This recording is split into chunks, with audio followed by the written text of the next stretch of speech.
जी नमस्कार, कैसन मानी रहुआ सब। उम्मीद करता नहीं कि अच्छा हो। खब हम बता दी कि एगो अक्षरा सिंह के गाना आयल बा आथू, माने आथू गाना के हम ही नहीं करत। ई गाना के टाइटल बा आथू।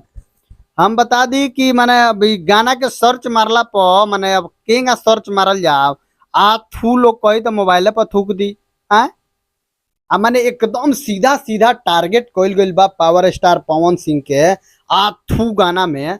माने हमरा के एगो बात बताव तू कि सात चूहा खा के बिलाई भइली भगतीन। आ कहियो तू पवन सिंह खातिर पूरा तकिया भिंगा देत रहलू हा, अब तू कहत रू आथू।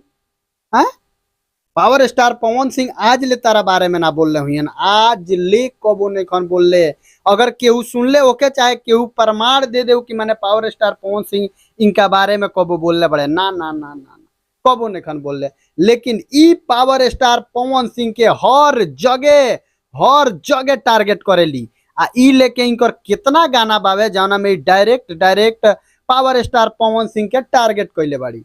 हम बता दी कि अक्षरा सिंह के गाना बीच में ना चलत रहा जौना के लेके आथू आथू माइको पर थूक पड़ जाता। आथू गाना गइले बड़ी, माने थू कैसेट के नाम बा थू। वीडियो तो देखनी है, वीडियो भी देखनी है। और में इनकर जवन कहानी बा पूरा एकदम पूरा कहानी दर्शा दिले बड़ी। दुकौची एगो मतलब शादी कर ले बड़ी। शादी कैला के बाद से वो वीडियो में जौन मारे बा उ देखा बताओ तनी सीन जौन बा। जैसे कि शादी कर ले बड़ी, शादी कैला के बाद से उनकर हस्बैंड जौन बड़े उ एगो बड़ा कंपनी में लेके गइल बड़े काम करे खातिर, मतलब काम दिलावे खातिर। आ उ कंपनी उनका पुरानका लवर के रहेला, तो उ लवर कहले जाई बंगला है गाड़ी सब ले लो आ फिर से रिलेशनशिप में आ जा। तो वही पर गाना गावे लिया थू। माने हम माने ई सोचतनी जे माने तार माइंड कहाँ से इतना काम करेला हो। Direct direct direct power star Pawan Singh से माने टारगेट कइल, पावर स्टार पवन सिंह के बारे में गलत बोलल। हैं तू सही सही बोल, तारा के गावे के सिखावल? तारा के गावे के पावर स्टार पवन सिंह के सिखावल ह? उहे हाल बा उल्टा चोर कुतवाल के डांटे। भलाई के जमाना नहीं खे भैया, ई भलाई के जमाना हइले नहीं खे। तू जेकरा के सिखैब पढ़ैब उहे तारा पर उंगली उठाई। हैं जिसको सिखाने में जमाने लगे हैं वही आज हमको सिखाने लगे हैं।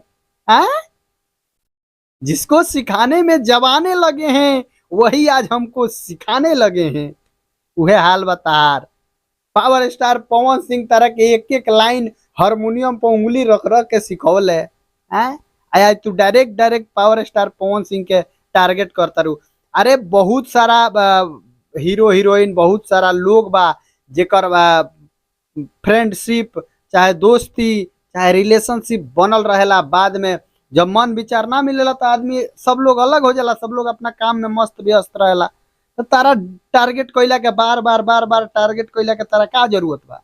हैं लेकिन तू मनबू ना, तू टारगेट ऐसे करेलू नु कि कम से कम उ टारगेट कइला के बाद भी तार गाना चलू। माने तार गाना कुछ कमाल धमाल करो, लेकिन कुछ करेला ना तार गाना। तो यही से नु तू मतलब टारगेट करेलू डायरेक्ट डायरेक्ट कि मतलब एहू से कम हमार गाना चलो।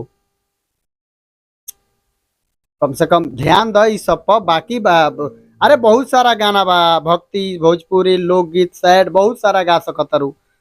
थू कैला का जरूरत बा? लोग अपना मोबाइले पर थूक लेता तार गाना सर्च मारे में। लेकिन रउआ सब बताई कि रउआ सबके कैसन लागल थू गाना? ई गाना रहा थू गाना रउआ लोग के कैसन लागल? मारी लो यहाँ सर्च अक्षरा सिंह थू, थूक दिलो वही पर, ठीक बा? थूक के सब तब सर्च मारी लो। बाकी वीडियो के खूब शेयर करी, लाइक करी, चैनल के सब्सक्राइब करी। मिलता नहीं अगला वीडियो में, तब तक खातिर नमस्कार।